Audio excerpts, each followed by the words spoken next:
m'appelle Samuel Philippe Edino Natura.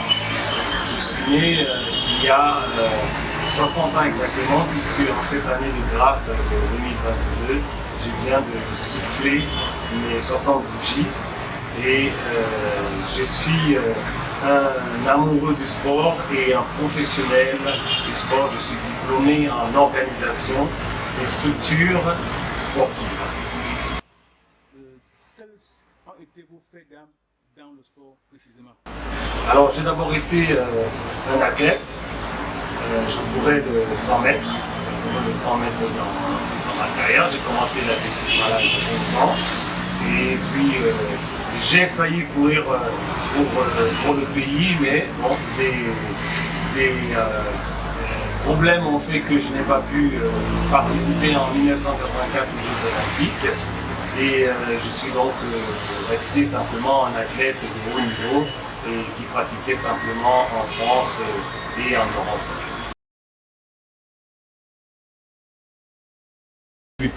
Alors, moi j'ai commencé l'athlétisme en 1973,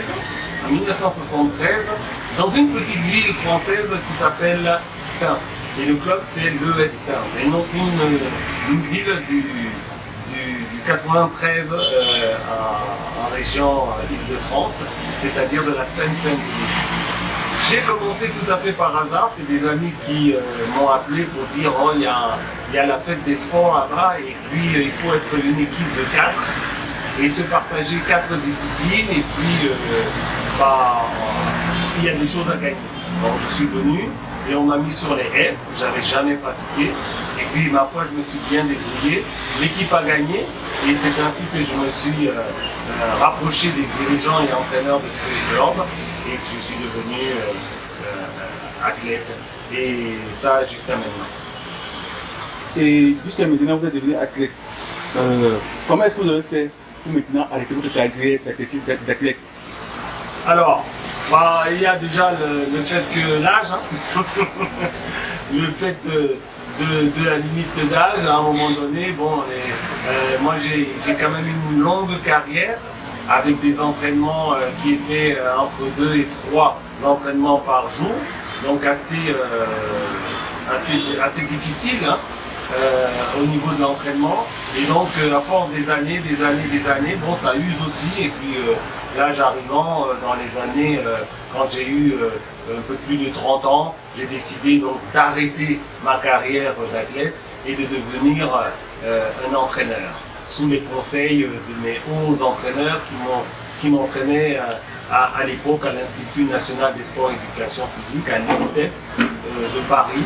J'ai donc commencé à passer mes diplômes pour devenir entraîneur et après avoir eu mes diplômes d'entraîneur, je suis donc devenu entraîneur et on m'a recruté à l'INSEP à Paris, la mecque du sport en France en fait.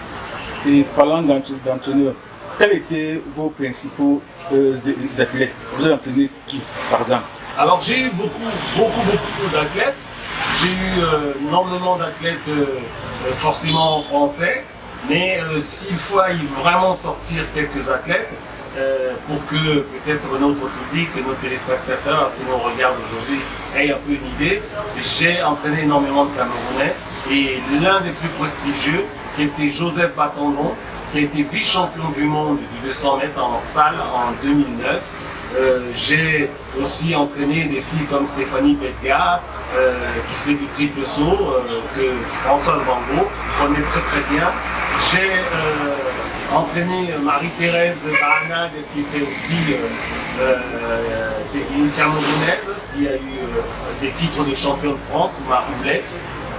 J'ai entraîné Emmanuel Mprizo, qui est le dernier d'ailleurs Camerounais que j'ai entraîné à haut niveau, qui a été champion de France en 2009 du 60 mètres en battant un garçon comme Christophe Lemaître qui est mondialement connu.